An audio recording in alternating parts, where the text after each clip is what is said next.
was joined on this very stage by a man who has the very ominous, very awesome nickname, Dr. Doom. Economist Nouriel Roubini earned the name Dr. Doom when he essentially called the Great Recession before it happened. During my interview with him on Monday night, Mr. Roubini said something that economists left, right, and center have been hinting at for a long time now. He said, when you look at the economic policies being advocated by Republicans in Congress right now, things like the bonus tax cuts for rich people and scaled back or eliminated unemployment benefits. He said it's almost like they are trying to tank the economy for political gain. He told us here on this stage, quote, the worse, the better. As in, the worse the economy is, the better for Republicans in 2012. That statement stuck with me and has been keeping me awake all week. So I decided to call in the services of another economist, Nobel Prize-winning economist Paul Krugman. He's also a columnist for the New York Times. Paul Krugman's here. Good to see you. Good to see you. All right. Just pretend we're alone. Right.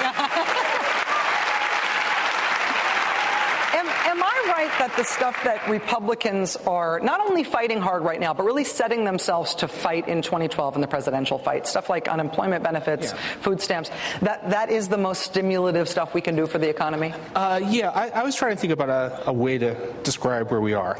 You know, we don't have jobs because businesses aren't hiring. Businesses aren't hiring because they don't have sales. Businesses don't have sales because people don't have money. People don't have money because they don't have jobs, right? And what you want is some way that the government is supposed to be breaking that vicious circle. The government, and one of the ways it can do it is by giving money to the people who need it most and are going to spend it, and it helps the whole thing work better. It's not only aid to the people who are unemployed, but it also helps other people and maybe themselves get jobs. So the things the Republicans are opposing are exactly the things we need right now to get ourselves out of this trap. When you look at the progress of our economic recovery right now, and there has been a recovery even though we are still in very dire straits. I mean, things are better than they were when President Obama was elected. But we do need more stimulus. How much more do we need? Lots. I mean, we're way down here. I mean, when the first stimulus was announced, some of us sat down with the numbers and said, this is way short. This is maybe a third of what was needed. And it turns out that actually the economy has done worse than the forecast then said. So another stimulus as big as the one we did is definitely, if you do the arithmetic, it says for sure we ought to be doing that. I mean, yes, in the end, we will have to, find ways to have more revenue and to reduce medical costs. But right now, we really need the government and their spending. In terms of the deal that was struck between the president and the Republicans, obviously the White House says it was the best they could get. A lot of people feel like they didn't drive a hard enough bargain. They didn't get enough of what they should have. Ultimately, it'll put about $900 billion on the deficit, and it will be some stuff that is expected to be quite stimulative and some stuff that isn't. How much should we worry about the economic impact of financing tax cuts for rich people by putting that on the deficit? Obviously, it won't help, but will it hurt?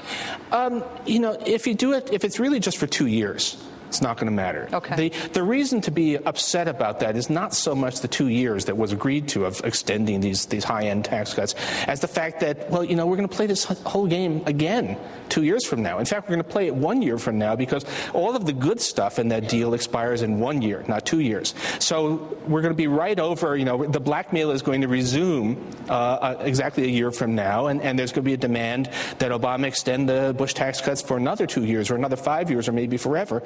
And we can't afford that. That's what I'm worried about in the big pictures. That's why, who cares what Newt Gingrich and Mitt Romney say? Obviously, these guys don't have jobs, right? They don't have power over anything. Right. But they are setting themselves up to run for 2012. And so I feel like what they say gives you some window into how Republicans are going to run. And that's going to put a cast on all Republican politics for the next 2 years. And so are there responsible economists who Republicans believe who will make the case about the need for stimulus, who will make the case that the tax cuts aren't going to help? No. those people have been driven out or have retreated into silence. I mean, it's amazing. I have actually looked back at the Great Depression, at what Republicans were saying during the Great Depression, and boy, did they sound sensible and humane compared to the current crop, right? They would always say, we have to at least support the unemployed. I mean, everybody agrees on that. They might disagree with Roosevelt's policies, but no, this is something where we really have seen all sanity driven from one of our two great political parties. So when the president and when congressional Democrats, who will control the Senate but not the House, when they sit down to negotiate with Republicans on unemployment benefits and on tax issues, which, as you correctly point out, are going to come up really soon, is the solution that they don't compromise at all, that they do stuff, that they try to get stuff done that isn't done through the Congress? If the middle ground is only worse, then how do they approach it? It's going to be a hard decision. I mean, it was already a tough one. I was torn, but ultimately thought that the deal that was made was not worth making. But the next deal that's going to be offered is going to be even worse. Yeah. And so at some point you have to say no. We're not going to submit to any more hostage taking. The president has some things he can do.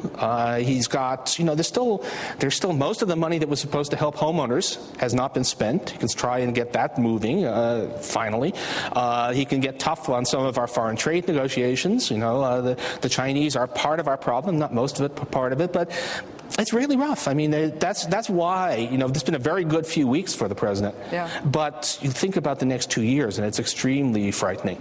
Is this one of those things, though, where if public opinion gets smarter, that politicians can be moved? If people stop believing stupid stuff about, if we cut the foreign aid budget, we'll get rid of the deficit. Can the public move the politicians? It's a long-term project, I'm afraid. And the noise level is enormous. I mean, you think about how many people, in fact, get their information about the world from Fox News. I mean, it's really, really hard. Think about it all the time. Yeah. Paul Krugman, Nobel Prize-winning economist, New York Times columnist, and somebody who I'm still really excited whenever you agree to talk to me. Thank you so much. It's great to have you here. Thank you. All right, still ahead, Melissa Harris Perry is here live, about which I have been getting advanced fan mail, I kid you not. And we've got a live installment of Debunction Junction. It's something that is very hard to do live with an audience, so we've made it extra difficult in the expectation and hope that something funny will go wrong with it. We are live at the 92nd Street Y in New York City. Please stay with us.